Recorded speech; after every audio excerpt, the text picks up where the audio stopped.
16 जुलाई 1945 ये वो दिन था जब पूरी दुनिया को बदलने वाला हथियार एटम बॉम्ब को टेस्ट किया जा रहा था। पूरी इंसानियत को तबाह करने वाला वेपन अब इंसानों के हाथ लगने वाला था। ह्यूमन हिस्ट्री में ये पहली बार था जब किसी एटॉमिक बॉम्ब को टेस्ट किया जा रहा हो। इस न्यूक्लियर बॉम्ब को बनाने वाले साइंटिस्ट और फादर ऑफ एटॉमिक बॉम्ब कहे जाने वाले ओपनहाइमर को इस बात का जरा भी अंदाजा नहीं था कि जो हथियार उन्होंने बनाया है वो इतना खतरनाक भी हो सकता है। जब इस वेपन को टेस्ट करा और इसका धमाका और इसकी तबाही क्रिएटर ओपनहाइमर ने अपनी आंखों से देखी तो उनके मुंह से कुछ ये अल्फाज निकले, Now I am become death, the destroyer of worlds. लेकिन इंसानों को ऐसी क्या जरूरत आ पड़ी कि उन्हें ऐसा बॉम्ब बनाना पड़ा। आखिर दुनिया के सबसे खतरनाक हथियार को कैसे बनाया गया, ये किस तरह वर्क करता है और इस बॉम्ब में इतनी एनर्जी आती कहां से है। आइए जानते हैं आज के इस वीडियो में एटॉमिक बॉम्ब के इन्वेंशन की पूरी हिस्ट्री।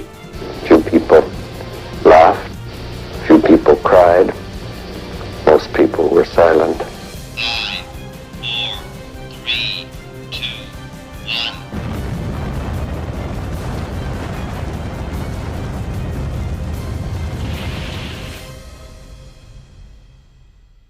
दोस्तों हमारी कहानी की शुरुआत होती है 1938 में जब कुछ जर्मन साइंटिस्ट न्यूक्लियर फ्यूजन की खोज करते हैं जिससे एटॉमिक बॉम्ब को थ्योरेटिकली बनाना पॉसिबल हो गया। इस समय जर्मनी पर हिटलर का राज चल रहा था और हिटलर ने कुछ जर्मन साइंटिस्ट को दुनिया का सबसे पावरफुल वेपन बनाने का टास्क दिया। इस डिस्कवरी के बाद सभी लोगों को डर लगने लगा कि कहीं हिटलर इस डिस्कवरी से एटॉमिक बॉम्ब को ना बनवा ले और अगर हिटलर के हाथ न्यूक्लियर बॉम्ब लग जाता है तो ये पूरी दुनिया को तबाह कर सकता है। इसीलिए अल्बर्ट आइंस्टाइन और कुछ फेमस साइंटिस्ट उस समय के अमेरिका के प्रेसिडेंट फ्रैंकलिन डी रूजवेल्ट को एक लेटर लिखते हैं और इन्हें इस खतरे के बारे में बताते हैं और इनसे कहते हैं कि इन्हें भी न्यूक्लियर वेपन बना लेना चाहिए। रूजवेल्ट इस लेटर को पढ़ते हैं और तुरंत एक्शन लेते हैं। ये एक टॉप सीक्रेट रिसर्च प्रोजेक्ट को स्टार्ट करने का ऑर्डर देते हैं जिसे दुनिया आज मैनहट्टन प्रोजेक्ट के नाम से जानती है। अब वैसे तो इस प्रोजेक्ट की कमान आइंस्टाइन को दी जानी चाहिए थी क्योंकि उन्होंने ही रूजवेल्ट को लेटर लिखा था, लेकिन आइंस्टाइन का बैकग्राउंड जर्मनी से था इसलिए अमेरिका को इन पर शक था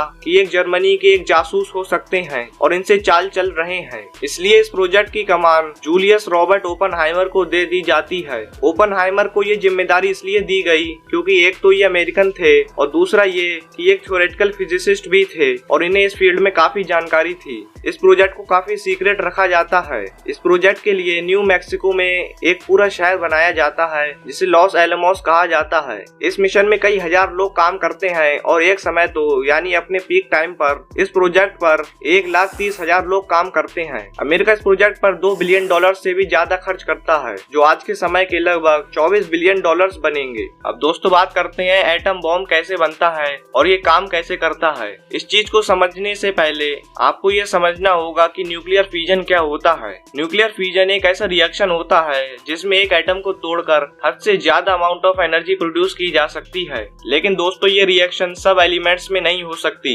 इसके लिए एक बहुत ही भारी एटम को लेना होता है जिससे कि एनर्जी प्रोड्यूस हो सके और उन्हीं कुछ एलिमेंट्स में से एक है uranium. Uranium heaviest natural occurring element है। यूरेनियम के दोस्तों 3 नेचुरली अकरिंग आइसोटोप्स होते हैं, यूरेनियम 238, यूरेनियम 235 और यूरेनियम 234। अलग अलग आइसोटोप्स में नंबर ऑफ प्रोटॉन्स तो सेम होते हैं लेकिन नंबर ऑफ न्यूट्रॉन्स डिफरेंट होते हैं और कुछ एलिमेंट्स के कुछ ही आइसोटोप्स होते हैं जो न्यूक्लियर फ्यूजन रिएक्शन कर सकते हैं। यूरेनियम 235 एक ऐसा आइसोटोप है यूरेनियम का जो न्यूक्लियर फ्यूजन रिएक्शन कर सकता है। यूरेनियम 235 अपने आप में बहुत ही अनस्टेबल है और जब इससे एक न्यूट्रॉन टकराता है तो ये 2 अलग अलग एटम्स में डिवाइड हो जाता है और इसके साथ ही इसमें से 3 न्यूट्रॉन्स भी निकलते हैं। जब एक एटम 2 में डिवाइड होता है तब ये कुछ अमाउंट ऑफ एनर्जी भी रिलीज करता है और फिर ये निकले हुए 3 न्यूट्रॉन्स यूरेनियम 235 के और एटम से जाकर टकराते हैं जिनसे और न्यूट्रॉन्स निकलते हैं और फिर ये निकले हुए न्यूट्रॉन्स और ज्यादा एटम्स से टकराते हैं और फिर ये रिएक्शन बार बार रिपीट होता है जिसकी वजह से यहाँ पर एक चेन बन जाती है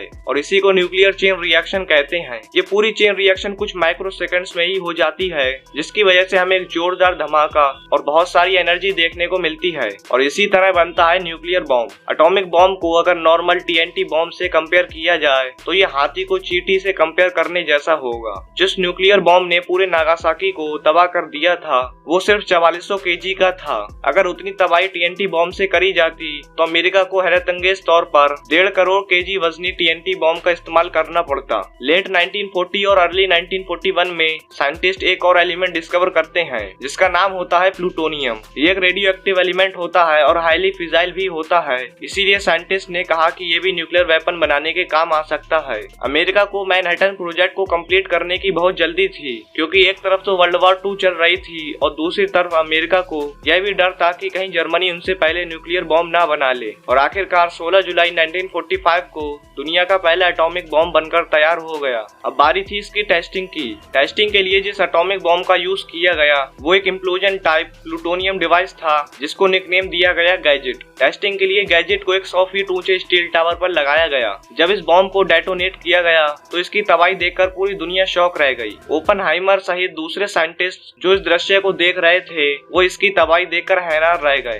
इस बॉम्ब के एक्सप्लोजन की वजह से एक 12 किलोमीटर की हाइट का मशरूम क्लाउड बना और इस एक्सप्लोजन की शॉक वेव्स 160 किलोमीटर दूर तक फील करी गईं। इन न्यूक्लियर बॉम्ब्स का इंसानियत पर क्या असर हो सकता है ये जाने बगैर अमेरिका अगले ही महीने जापान पर 2 न्यूक्लियर बॉम्ब्स गिरा देता है। इन दोनों बॉम्बिंग्स में लगभग 2 लाख लोग अपनी जान गंवा बैठे। इन बॉम्बिंग्स के बाद जो जापान वर्ल्ड वॉर 2 में हार नहीं मार रहा था और सरेंडर नहीं कर रहा था उसने 6 दिनों में ही सरेंडर कर दिया और इस तरह 6 सालों से चलता आ रहा वर्ल्ड वॉर 2 भी खत्म हो गया। अमेरिका के द्वारा जापान पर गिराए गए ये दोनों एटॉमिक बॉम्ब अभी तक के लास्ट न्यूक्लियर वेपन्स थे जिन्हें इंसानों पर गिराया गया हो। आज के दिन 9 ऐसे देश हैं जिनके पास न्यूक्लियर वेपन्स हैं, लेकिन फॉर्चुनेटली तब से लेकर अभी तक किसी भी देश ने कोई भी न्यूक्लियर वेपन यूज नहीं किया है। तो दोस्तों ये थी कुछ जानकारी एटॉमिक बॉम्ब के क्रिएशन की। मुझे उम्मीद है वीडियो आपको पसंद आई होगी। अगर आपको वीडियो इंटरेस्टिंग लगी हो तो वीडियो को लाइक जरूर करें और अगर आप चैनल पर नए हो तो चैनल को सब्सक्राइब जरूर कर लें। तो मिलते हैं अगली इन्फॉर्मेटिव वीडियो में।